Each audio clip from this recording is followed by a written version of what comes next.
누가복음 11장 5절에서 8절까지 함께 읽겠습니다. 또 이르시되 너희에게 누가 벗이 있는데 밤중에 그에 가서 말하기를 벗이여 떡 세 덩이를 내게 구워달라. 내 벗이 여행 중에 내게 왔으나 내가 먹일 것이 없노라 하면 그 안에서 대답하여 이르되 나를 괴롭게 하지 말라. 문이 이미 닫혔고 아이들이 나와 함께 침실에 누웠으니 일어나 내게 줄 수가 없노라 하겠느냐. 내가 너희에게 말하노니 비록 벗됨으로 인하여서는 일어나서 주지 아니할지라도 그 간청함을 인하여 일어나 그 요구대로 주리라. 아멘. 네, 오늘 말씀의 제목 간청함을 인하여라는 제목입니다. 간청함을 인하여. 우리 오늘 본문은 우리가 조금 주의를 기울여서 잘 해석해야 되는 그런 본문입니다.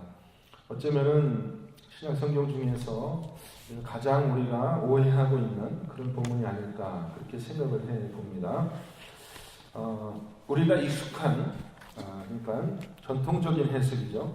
교회가 지금까지 알고 있던 이 성경에 대한 해석이 항상 맞다는 보장이 없습니다. 꼭 우리가 지금까지 알고 있었던 그 본문에 대한 이해가 맞다라는 보장이 없고요. 우리는 항상 성경 전체에 면면이 흐르고 있는 하나님 혹은 예수님의 성품과 이것이 내가 갖고 있는 이 해석이 잘 맞는가를 늘 비교하며 이런 신학적인 고찰을 통하여서 점점 더 정확하고 올바른 해석으로 나아가야 될 줄 믿습니다. 본문이 기도에 대한 가르침인 것은 우리가 분명히 알고 있죠. 그 앞에 본문의 앞부분을 보면은 그 유명한 주기도문의 가르침이 있고요. 또 뒷부분에는 구하라 그러면 너에게 주실 것이요 라고 계속해서 기도에 대한 가르침이 이어지고 있습니다. 따라서 당연히 오늘 우리 이 본문은 기도에 대한 가르침인 것은 분명하고요. 그래서 11장의 1절부터 13절 전체의 문맥에 따라서 해석해야 되고 또 누가복음 다른 곳에 나와 있는 기도의 가르침과도 일맥상통하게 해석을 해야 됩니다. 동시에 하나님의 성품, 우리가 성경 전체에 흐르고 있는 하나님의 성품에 맞게 이 말씀을 해석해야 되는데 예수님이 한 가지 비유를 말씀하십니다. 실제 일어날 수 있을 만한 그런 이야기지만 이것은 이제 예수님께서 기도를 가르치시기 위해서 만들어낸 그런 이야기입니다. 자, 그럼 이 비유의 그 가르침의 중요한 주제가 무엇인가? 무슨 기도에 대한 여러 가지 가르침 중에서 뭐에 대한 것인가? 기도의 응답을 믿으라는 그런 것이죠. 기도가 응답될 것을 믿으라는 것입니다. 하나님께 구하면 하나님께서 당연히 들어주신다, 응답하신다라는 것을 믿으라는 것입니다. 그것이 결론인데요. 자, 그럼 이 비유의 이야기를 따라가 보면서 어떻게 지금 그러한 결론에 도달하고 있는지 이야기를 따라가 보겠습니다. 첫째, 기도의 시작은 어떻게 시작되는가 하면 기도자에게 어떤 필요가 생겼습니다. 오늘 본문 말씀에 보면 너희 중에 누가 라고 이렇게 이야기가 비유가 시작되고 있는데요. 이 말씀은 지금 이 가르침은 듣는 사람들에게 기도의 필요성이 있고 기도하면 응답할 수 있다. 누구든지요. 너희 중에 누구든지. 그러니까 기도에는 차별이 없다는 것이죠. 기도는 누구에게나 열려있고 누구나 기도할 수 있습니다. 그러나 불신자는 물론 기도하지 않을 것이지만 불신자라 하더라도 그 기도하면 그 기도가 하나님께 일단 응답될 수 있다는 것을 이야기하고 있습니다. 자, 이 기도자에게 어떤 필요가 생겼습니다. 어떤 필요가 생기냐면 내 벗이 여행 중에 내게 왔으나 내가 먹을 것이 없노라.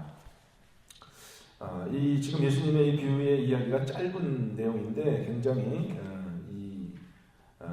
아주 그 내용이 우리가 이렇게 주목해야 될 그런 내용들이 많이 있습니다. 자, 여기서 이 기도자의 필요성을 우리가 한번 생각해 보겠습니다. 친구가 왔는데 친구에게 줄 양식이 없다라는 거죠. 자, 일단 이 기도자의 필요성은 자기의 유익이나 자기의 욕심은 아니었습니다. 이것은 벗을 위한 기도였어요.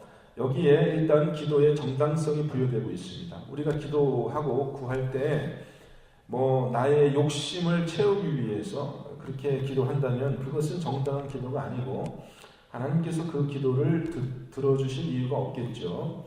그런데 지금 이 기도자의 필요는 자기를 위한 것이 아니라 자기의 벗을 위한 것이고 이것은 절대로 생략할 수 없는 그런 것이기 때문에 일단 이 기도는 정당하다라는 것을 우리가 가정할 수 있습니다.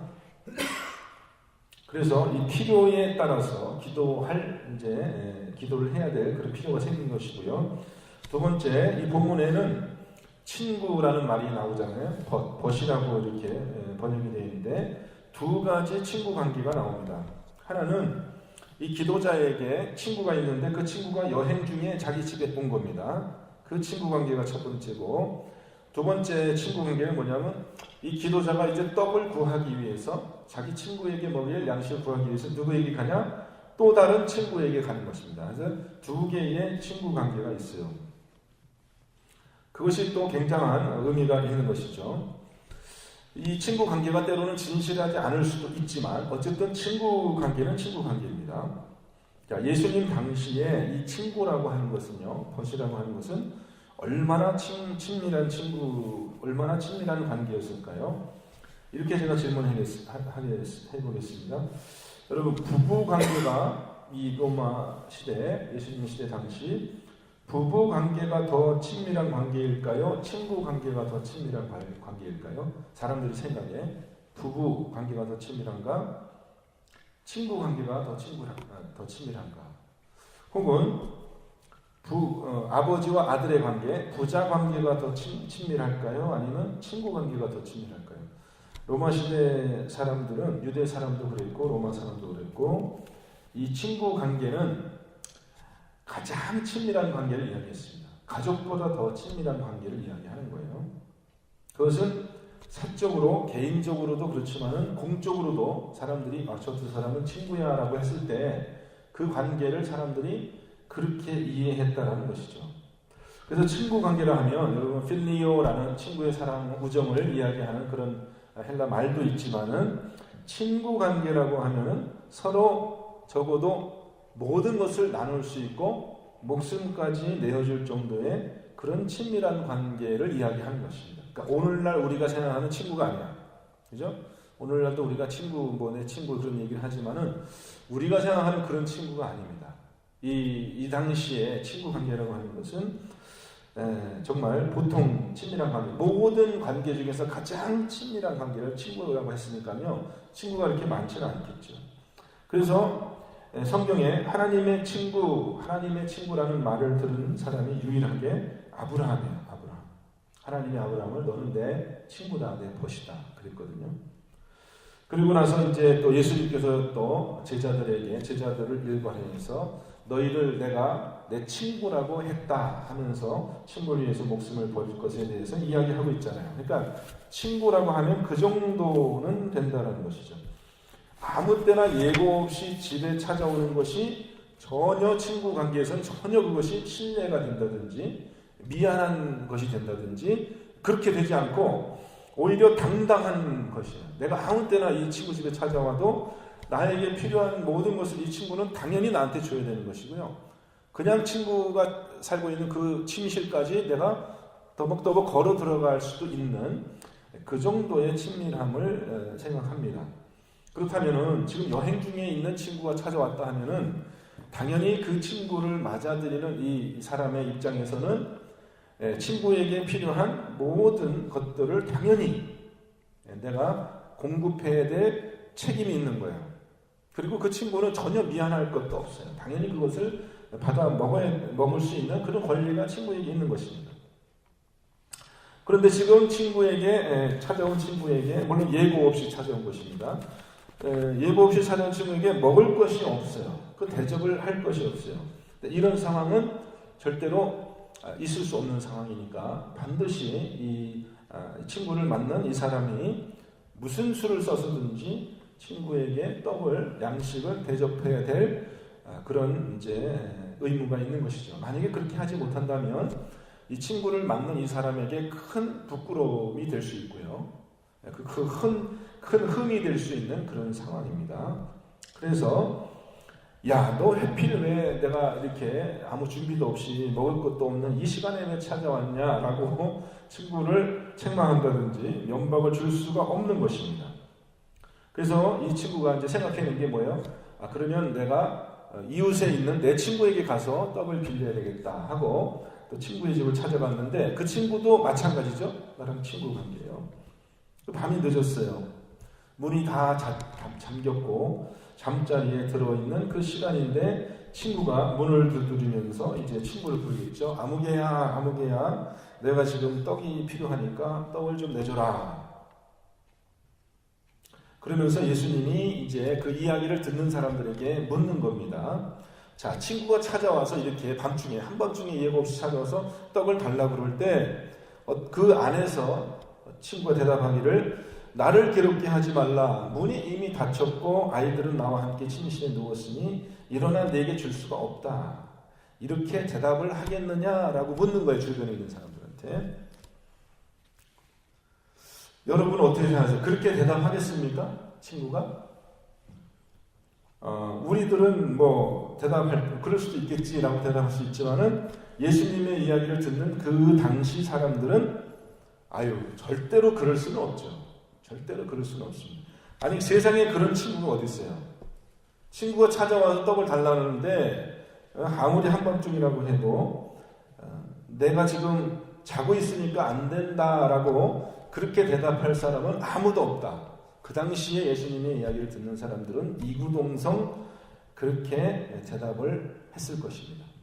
그 문맥을 우리가 알아야지 이 예수님의 비유가 얼마나 이것이 파워풀한 이게 얼마나 이것이 강력한 그 가르침인지 우리가 알 수가 있어요. 그러니까 절대로 그런 일은 있어서도 안 되고 있을 수도 없는 일이다라는 것을 예수님이 이야기하는 것입니다. 근데 만일 정말 친구가 그렇게 했다면, 만약에 친구가 그렇게 했다면 어떻게 되겠습니까? 만약에 그런 일은 절대로 일어나서도 안 되지만은 정말로 그렇게 친구가 떡을 달라는 것을 만약에 거절했다면 어떻게 되겠습니까?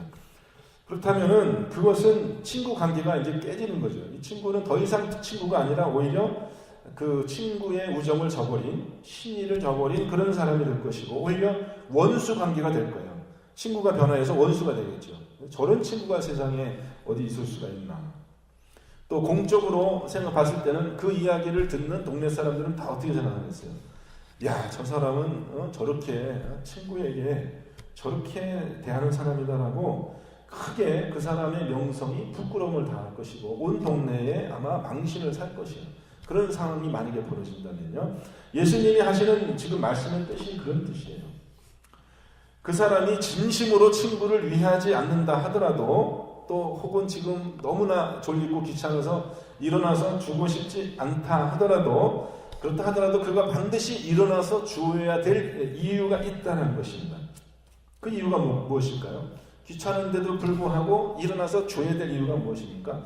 거기서 이제 해석이 두 가지로 갈라져요. 첫 번째 해석은 우리가 잘 알고 있는 첫 번째 해석은 전통적인 해석은 뭐냐면 내가 만약에 일어나서 안 주면 저 친구가 계속 시끄럽게 문을 두드리고 나를 잠을 못 자게 할 거니까 그럼 내가 어차피 할 수 없다. 마지못해서 일어나서 준다라는 것이죠. 그것이 첫 번째 해석이고 두 번째 해석은 뭐냐면 만일 내가 친구인데도 불구하고 내가 그것을 내어주지 않으면 떡을 내어주지 않으면 내가 친구 관계를 배신한 그런 사람으로 온 동네에 부끄러움을 당할 것이기 때문에 그런 상황을 피하기 위해서 내가 진심으로 친구를 위하는 그런 마음은 아닐지라도 내가 내 명성을 위해서 어쩔 수 없이 떡을 내어준다 이렇게 이야기를 했습니다. 그런 해석이 또 가능한데 이 두 가지 의미 중에 예수님이 의미하신 뜻이 어떤 것일까요? 여러분은 어떤 뜻으로 예수님이 이야기했을 것 같아요? 두 가지 해석 중에 차별을 아시겠어요? 우리말 성경을 보면은 대부분 어떻게 번역하냐면은 간청함을 인하여 혹은 끈질기게 졸라대기 때문에 준다 이렇게 번역이 많이 되어 있습니다. 근데 영어 성경 중에서 우리가 NLT라고 하죠. NLT 어떻게 그렇게 해야 되나? New Life Translation입니다. New Life 새 어떻게 번역해요? New Life Translation 영어 성경은 이 부분을 번역하면서 두 가지 번역을 같이 주석으로 달고 있습니다. 어떻게 되냐 하면은 because of your shameless persistent. 그러니까 무슨 뜻이냐면 네가 부끄러움 없이 계속 구하니까, 부끄러움을 모르고 계속 구하니까 들어준다. 그렇게 번역이 되어 있고, 또 한 가지 번역은 or 이렇게 하면서 in order to avoid shame or so his reputation won't be damaged. 이게 해석하면 어떻게 되냐면 부끄러움을 피하기 위하여 그의 명성이 손상되는 것을 막기 위하여 들어준다. 이렇게 두 가지 해석을 같이 싣고 있습니다. 그래서 여기서 한국말로 간청이라고 번역한 그 단어가 아나이데이아라는 헬라 말인데요. 아나이데이아라는 말의 원초적인 뜻이 어떤 뜻이냐면 부끄러움이 없는 상태를 얘기해요. 부끄러움이 없는 상태. 그러니까 부끄러움인데 누구의 부끄러움이냐라는 것이죠. 친구에게 와서 떡을 구하는 그 사람이 부끄러움을 모르고 막 간청하니까 그 사람의 그 행동으로 인해서 내가 준다라는 해석이 하나가 가능하고, 두 번째 해석은 친구가 부끄러움이 없는 것을 얘기하는 것이 아니라 내가 부끄러움이 없게 하기 위해서, 다른 말로 하면 내 체면을 살리기 위해서 내가 준다. 이런 해석이 가능합니다. 그럼 여러분 이 해석, 두 가지 해석 중에 우리가 이제 선택을 해야 되는데 여러분은 어느 게 더 맞는 것 같아요? 전체 이야기의 흐름과 또 하나님의 성품, 신학적인 조명을 이렇게 생각해 봤을 때 친구가 떡을 요청받은 친구가 마음에는 없지만 자기의 명성이, 친구로서의 명성이 훼손되지 않게 하기 위해서 그 청을 들어준다라는 것이 훨씬 더 문맥에 맞는 그런 해석이라고 봅니다. 그래서 우리는 이 비유를 전통적인 해석으로 우리가 설교를 많이 들었기 때문에 우리는 기도에 대해서 어떤 오해가 있냐 하면은, 자 보세요. 내가 부끄러움 없이 계속 간청하니까 하나님이 들어주신다. 이제 그렇게 우리가 이 비유를 해석하니까 어떻게 돼요? 우리가 하나님께 기도할 때 어떻게 돼요? 하나님은 안 들어주시려고 하고 누워 계시는 분이고, 우리는 하나님을 계속 귀찮게 졸라내가지고 하나님한테 떡을 얻어내야 되는 그런 기도자가 돼버리고 말았어요. 이 비유 때문에요. 또 이 비유 말고도 또 저 불의한 재판관의 비유에서도 마찬가지 그런 오해가 생겨날 수 있는데, 그래서 우리는 하나님을 마치 주기 싫어하시는 그런 하나님이고, 우리는 막 그것을 어떻게든지 때를 써서 얻어내야 되는 그런 하나님으로 잘못 오해할 수 있다는 것입니다. 그래서 우리가 끈질기게 하나님께서 주실 때까지 기도해야 된다는 그런 설교들을 우리가 많이 듣고 자랐습니다. 근데 성경의 전체적인 흐름에서 우리에게 기도를 가르쳐 주실 때 우리가 물론 우리가 기도한 내용에 대해서 잊지 말고 계속해서 그것을 기도해야 될 필요성을 이야기하고 있지만, 그것은 주기 싫어하는 하나님께 억지로 졸라대는 그런 기도를 이야기하는 것은 절대 아니에요. 정반대의 이야기입니다. 오늘 비유에서 예수님의 포인트는 정반대의 이야기예요. 무슨 이야기냐 하면은 불의한 친구의 이야기죠. 진실한 그런 우정이 없는 그런 친구라 할지라도 자기의 명성을 지키기 위해서 떡을 내어주는데, 하물며 우리의 친구 되신 하나님께서 벗으로서의 그 명성을 지키기 위하여 하나님께서 우리의 기도를 당연히 들어주지 않겠느냐는 것이죠. 하나님은 자신의 아들까지 우리에게 내어주신 친구, 그래서 예수님께서 제자들을 그렇게 친구라고 호칭하셨잖아요. 내가 너희를 이제 더 이상 종이라고 하지 않고 내가 너희를 이제부터는 친구라고 한다. 그러면서 예수님께서 하신 말씀이 뭐예요? 친구를 위해서 목숨을 내어주면 그것에서 더한 사랑, 그거보다 더 큰 사랑이 없다. 이렇게 말씀하셨거든요. 분명히 예수님은 우리의 친구로 오셔서 자기의 목숨까지 내어주셨다는 것입니다. 그러니까 친구 되신 하나님께서 당연히 친구로서의 그 진실한 그런 우정으로, 필리오 사랑으로 우리를 위해서 모든 것을, 우리의 기도를, 우리의 모든 정당한 필요를 하나님이 채워주실 것은 당연한 것이지만은, 혹시 하나님께서, 그럴 리는 없지만 혹시 하나님께서 그러한 마음의 중심에 친구로서의 그런 우정이 없을지라도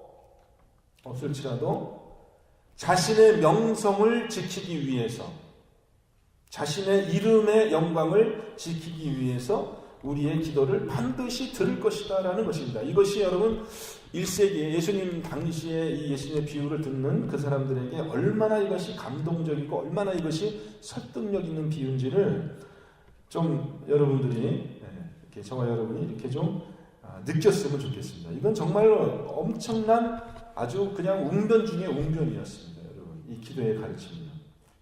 근데 이것이 우리가 약간 오해해서 첫 번째의 가르침으로 그렇게 생각하기 때문에 이것이 그렇게 우리에게 설득력 있게 다가오지 않을 수가 있습니다. 그러니까 우리가 계속 때를 쓰기 때문에 하나님이 귀찮아서 우리에게 들어주신 분이다. 이것은 사실 하나님의 성품하고는 너무나 맞지 않는 이야기예요.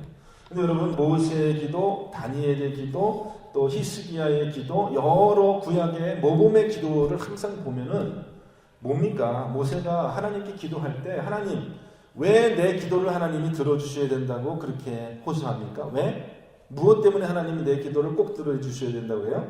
무엇 때문에? 하나님의 이름의 영광을 위하여.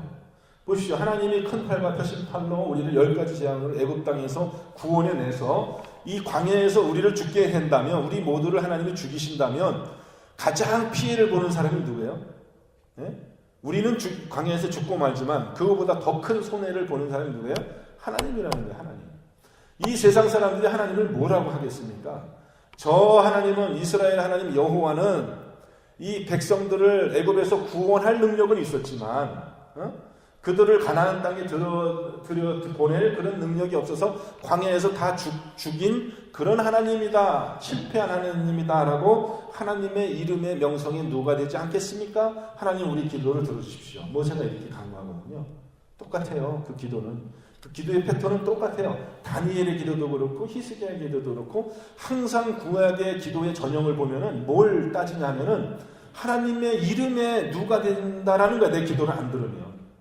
하나님이 내 친구인데 내가 만약에 떡을 달라고 했을 때 하나님이 그 떡을 안 주시면은 결정적으로 가장 큰 손해를 보는 사람은 하나님이라는 거야. 하나님 친구가 어떻게 그럴 수가 있어? 라고 하나님의 명성이 훼손당한다는 것이죠. 그러니까 하나님이 반드시 들어주신다는 거예요. 여러분, 그래서 우리 주기도문이 그렇게 시작하잖아요. 하늘에 계신 우리 아버지 이름이 거룩히 여김을 받으시오며. 우리 항상 기도할 때 하나님의 이름이 거룩히 여김을 받으시오며. 하나님이 우리 기도를 반드시 들어줘야 될 이유가 있다는 것입니다. 그 뒤에 따라 나오는 비유도 마찬가지예요. 아버지가 생선을 달라고 하는 아들에게 뱀을 주는 그런 아버지가 있겠습니까? 먹을 걸 달라고 그러는 아들에게 독을 주는 그런 아버지가 있겠습니까? 없죠. 그런 아버지가 없어요. 그런 아버지는 없어요. 이 세상에. 이 세상에도 없지만 당연히 하늘에 계신 아버지가 아들에게 주는 것을, 아들이 구하는 것을 주시는 것은 당연한 것이고, 만약에 그렇지 않다면 그것은 하나님이 더 이상 하나님이 아니라는 것이죠. 우리 아버지가 아니라는 거예요. 우리 원수라는 거예요. 더 이상 우리의 친구가 아니라는 거예요. 우리의 원수라는 거예요. 만약에 그렇지 않은 하나님이시라면 그 하나님은 더 이상 우리에게는 아무런 가치가 없는 그런 존재로 전락되고 만다라는 것입니다. 여러분, 이 예수님의 이 비유의 말씀을 정말 우리 기도에 꼭 우리가 적용해야 될 그런 필요가 있습니다. 하나님은 우리에게 억지로 귀찮아서 이렇게 주시는 것이 아니라 우리가 당연히 구하는 것을 당연히 주시고, 당연히 주실 뿐 아니라 그것을 더 넘치도록 후하게 주시는 하나님인 것을 여러분 오늘 말씀을 통해서 여러분에게 그런 확신이 있으시기를 주님의 이름으로 축원드립니다.